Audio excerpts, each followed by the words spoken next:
I think it's uploaded. If I Okay, so we have a workflow rules. Workflow rules will execute in three different execution criteria. One is every time it get created. Then there is yeah.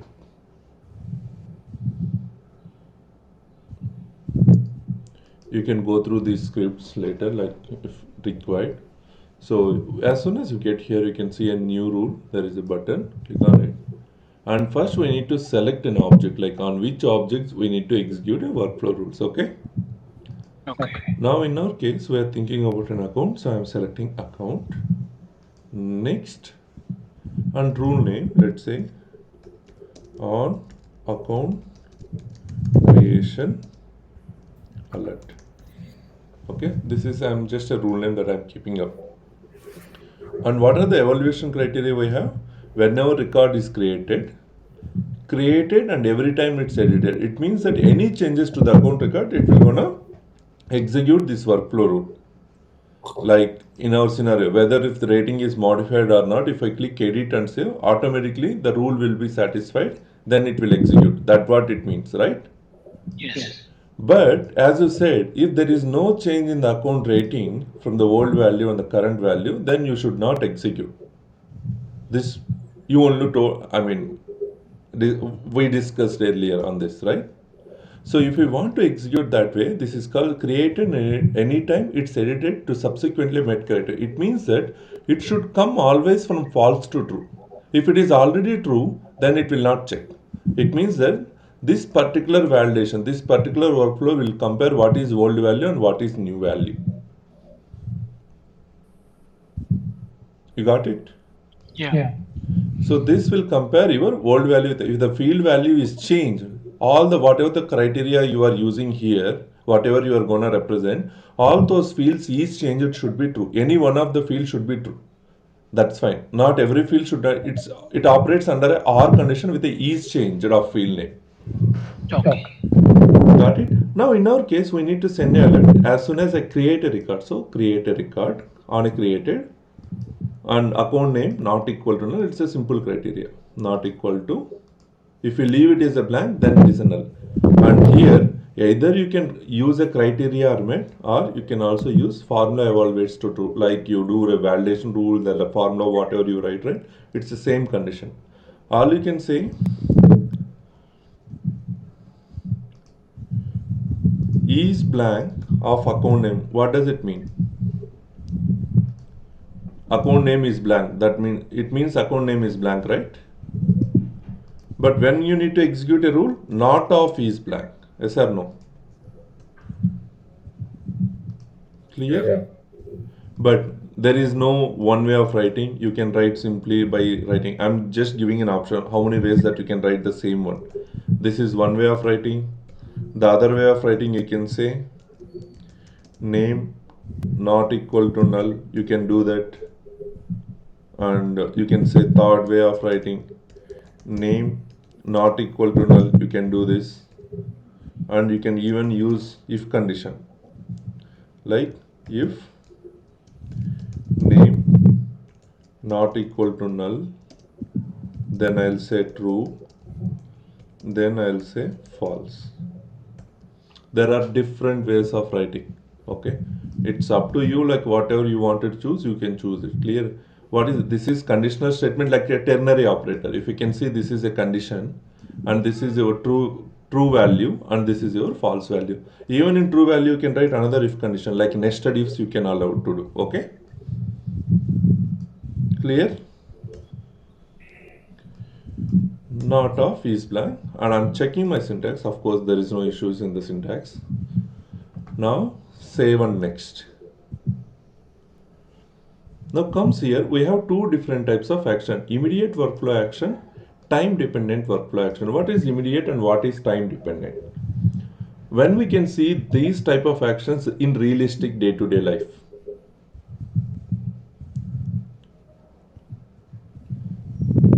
Let's talk about your credit card statement, okay? Hello? Okay. Let's talk about your credit card statement. Now, whenever you do any transaction, you will get an instant alert, isn't it? Saying that Yes. your have transfer is completed. But there is other way, like you will get a continuous notification saying that hey, your amount is due. If it is already paid, it's okay. If it is not paid, you have to pay, isn't it? Yes. Yes. That's like how they are doing that. They need to send alert 10 days earlier to your due and continuously. That will be your time dependent. So action will be updated now and actions will perform in a future. Okay. Let's say here you can add a time triggers. Time trigger in the sense, let's say imagine that we have like created date is a due date. Created date is a due date. Now account created date or last modified SLA expiration. There is a field called SLA. SLA expiration is like tomorrow. I Okay. will next month 9. Then you can say before 5 days. So this email alert, these actions will execute 5 days earlier to the expiration date. Nothing but your due date. Okay. So if I save, and you can add a multiple time triggers. It's like a 5 days before, and you can add like a 10 days before, or you can add after overdue also. Whatever you wanted, you can add a multiple time triggers, and each time trigger you can add another actions here. You can see, right? Like you can create a task, you can send an email, you can update the fields also. I mean, technically, with the conditionals, if you want to do automatically, you need to update some field values in the record. Then you can do directly from the workflow rules. If you want to send an information like a object record to the third party service as a standard integration, nothing but outbound message. Got it? Okay. So for now, I'm deleting time triggers. In this example, we don't really need any time triggers.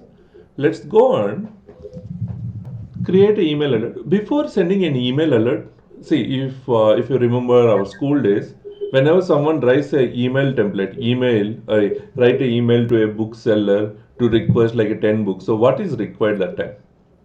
What is difference between leave letter and writing a article and publish? I mean, requesting a quotation. All this. What is difference between these emails?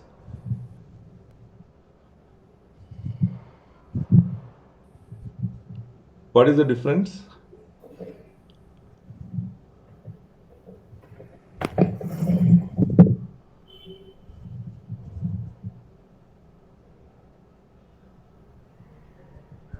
Will you be I kind of not clear with the question. okay? So let's say leave letter.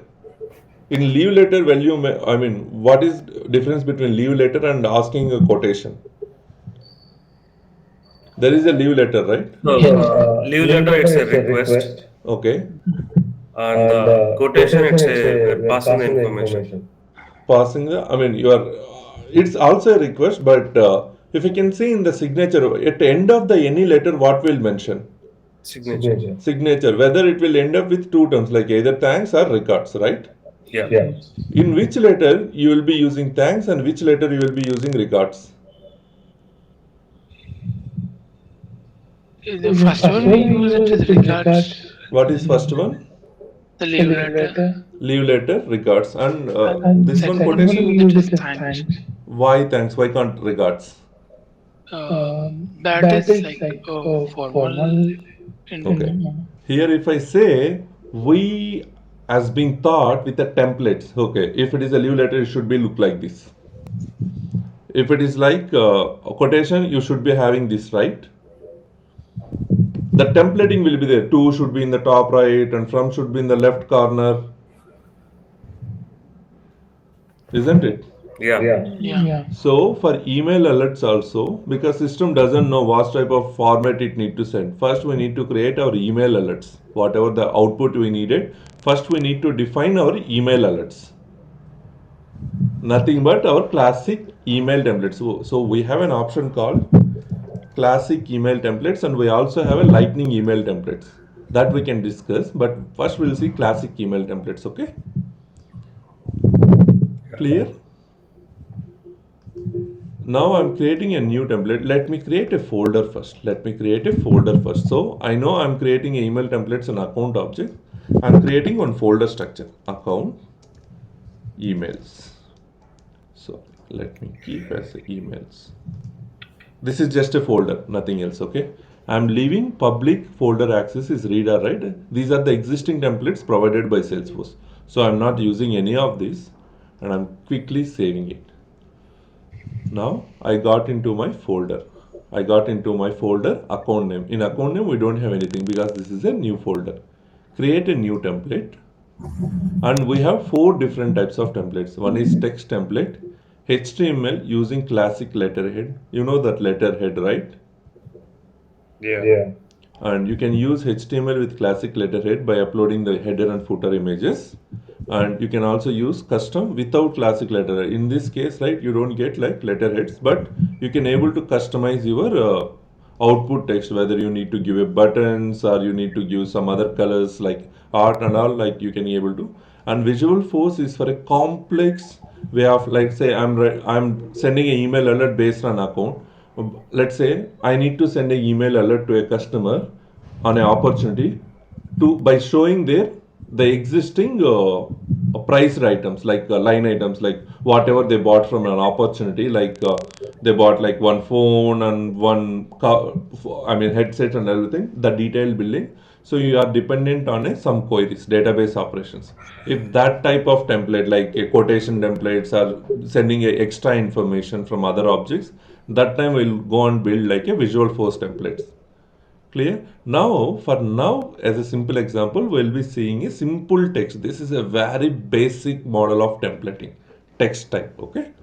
These are the types of templates. We have 4 different types. One is text, HTML as a classic letter header, custom without letter header, Visual Force for complex business email alerts. Now I'm selecting as a text and I'm clicking next. Now, here we have a folder. You can shift folder. Even if you want, you can shift a folder, but I'm ensuring that it is under account. But if you want to use this email alert anywhere in the system, then you have to check this checkbox. It means it's kind of activating it, available for use. It's kind of active. If it is not checked, you will not able to use in both Apex classes or email alert anywhere. This cannot be referred. An email template name is new account owner alert, owner template, owner emails. Let's say I'm keeping this email alert, email template I'm creating for a new account owner email, and subject your account is created. Hi,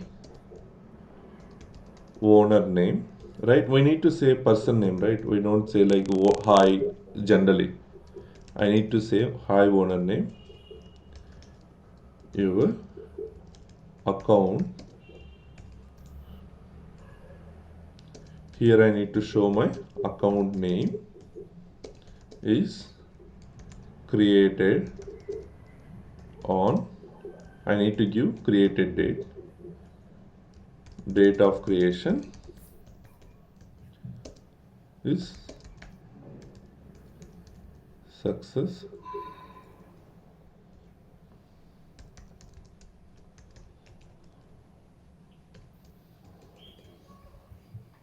Bear with my spelling mistakes, I'm very bad.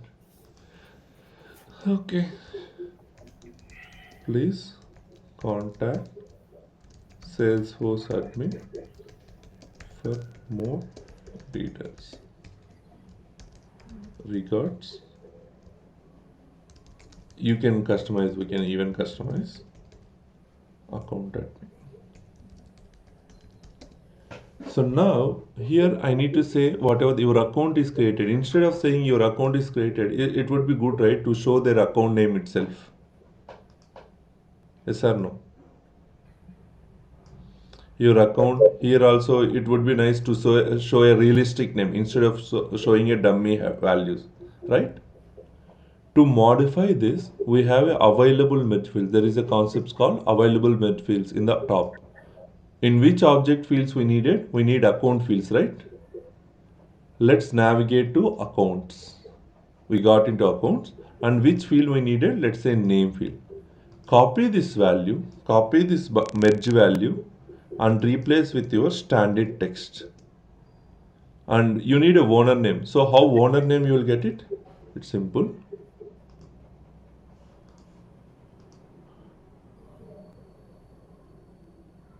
Custom fields.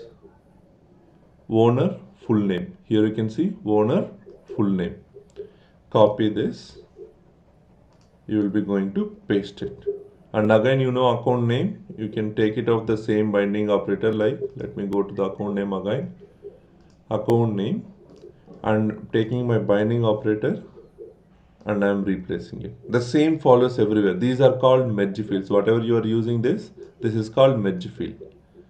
And in the creation date, so account created date, where we have a created date, so copy it. But the only problem here, you can't do a styling of your wording, like bold letter and all this stuff, you will not able to do. Save it. Now, if you want to test yourself, if you like to test yourself, you have a button called send a test and verify merge fields. In my case, I will verify only merge fields. Let's say I'm selecting my Krishna and I'm not sending any. If I want to say preview, I can send an email to my account, else I'll leave it. Now you can see, hi, your Krishna is created. Hi, July present. Your account Krishna is created on a particular date is successful. Please contact. So we are getting whatever we expected, right? But this doesn't look nice. Let me update it.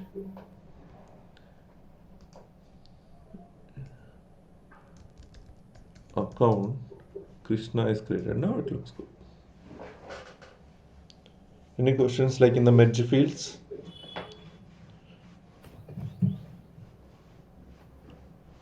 Hello.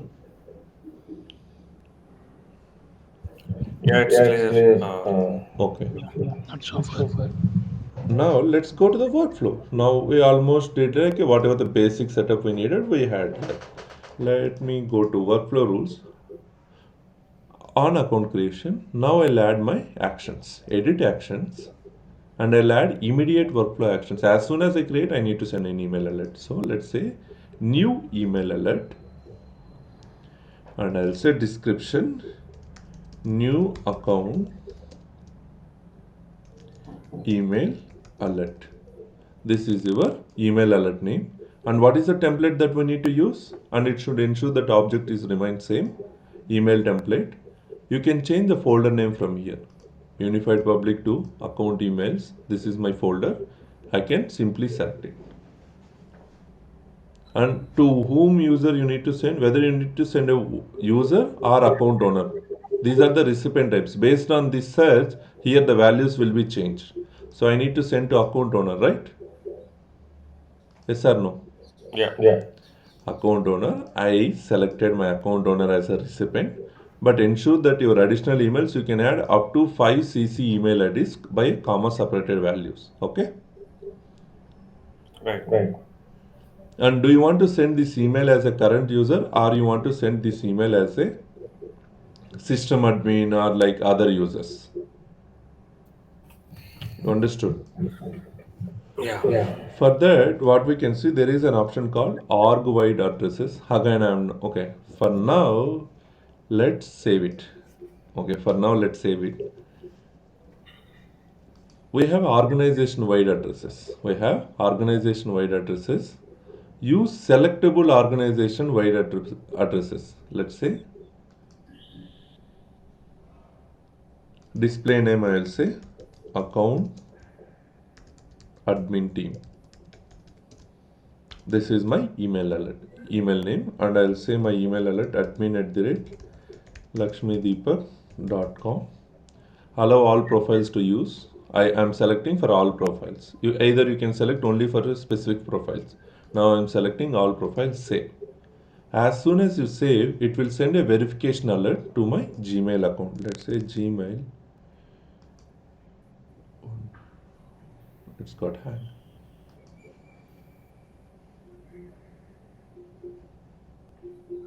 Ready? Your Salesforce organization wide email address. So click on it. Now you can see click to confirm. So once I confirm, I think I'm getting echo. The video will be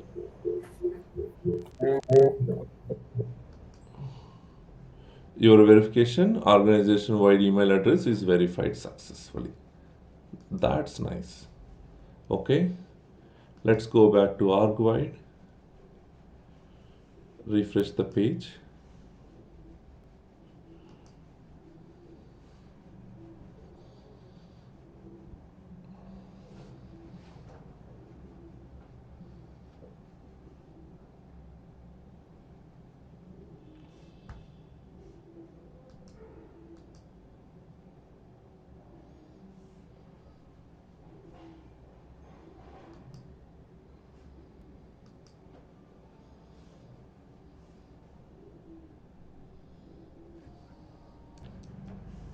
Let me create one account. So let's say Prakash, and I'm selecting is simply like save. I created my alert, so it should then email alert to my email ID. Why it is not coming? Oh, the other thing I missed out. So for workflow, after creation of workflow, we need to activate that workflow manually. We need to. Now it is verified. Now it is verified. You can see. Now let's go to workflow rules. We need to activate workflow rule. After doing everything, we need to activate manually. It will not be activated by default. Let's go open it. Either you can activate from here or you can also check active. Activate it. It got active. Let's go back. I'll delete this Prakash account. I'll recreate. New. Let's see. Prakash. And I'm saving it. So I should be receiving an email saying that, hey, this is the. You got the mail? But it is saying as a me. That doesn't really look good. Right? Yes or no? Like the name itself is saying like July Prasim, it's same. Now, what we can do instead of getting this way, why this is coming? Okay, looks safe.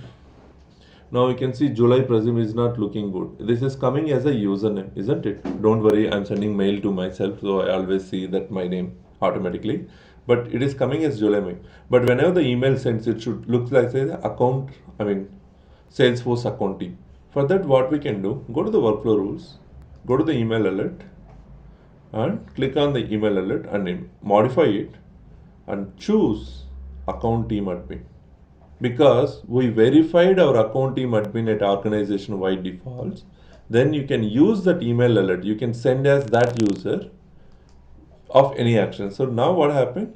You have an account team admin where they can able to do it. Let's do one more account creation. New. I'll say Sri Raman and I'm saving it. Let's go back, verify it. Again, it's coming. Don't worry about this me always me because that's my email ID. Looks safe. Now you can see right account team admin, isn't it? Yeah. Yeah. So you can able to configure your standard naming conventions only by verifying that email address at a organization wide defaults, organization wide email addresses.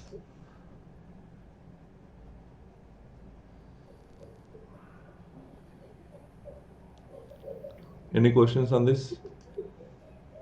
This whatever we discuss is a very simple workflow rule, and we can have let's have a time dependent. Anyway, we are here. Let's add a time dependent. Edit it, and we can't add a time dependent when it is active. Let's deactivate it. Deactive,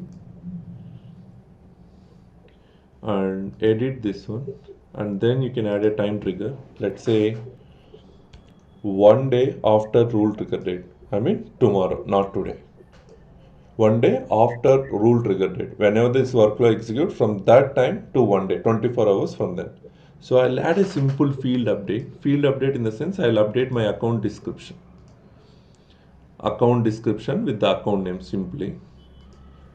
So account DS to account name. So which field I wanted to update now? I wanted to update as a account description. Let's say description field where we have description. And again the same concept, formulas. If you know one way of formula doing, you can anyway the same rule. Insert field, I wanted to update my account name plus double quotes by workflow field update. Save. Now I created one workflow alert after 1 day from a rule trigger date. Let's go back and activate. On default workflow user, because this is a future action, isn't it? So we need to select on by which user it need to run. So I'm selecting a default admin account. Is a one user. I have July Prazi. And approval sender, we don't need it. And send this process flow email, whoever modifies, or Apex exception emails. So it differs whether you wanted to use Apex exception, that we can discuss in customization. For now, we are using this way. Now the workflow will execute as a July project is the admin user in this account. Now let's go back, accounts, new account, new, I'll say myself,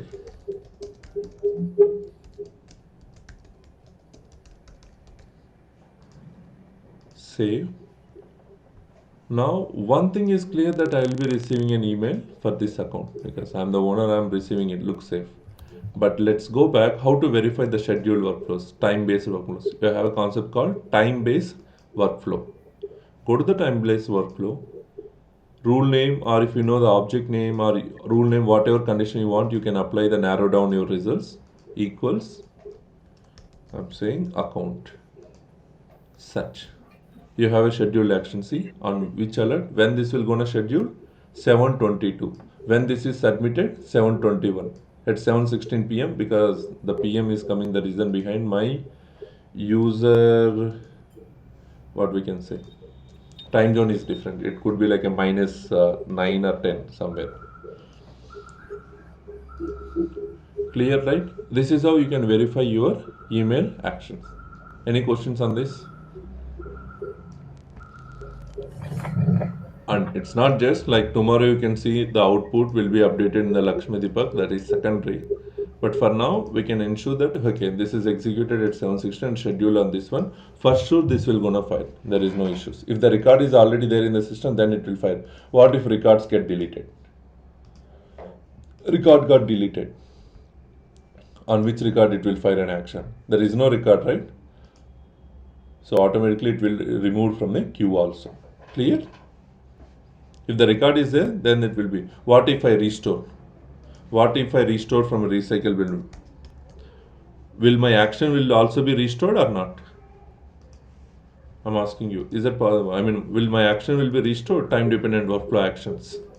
No. Refresh. No.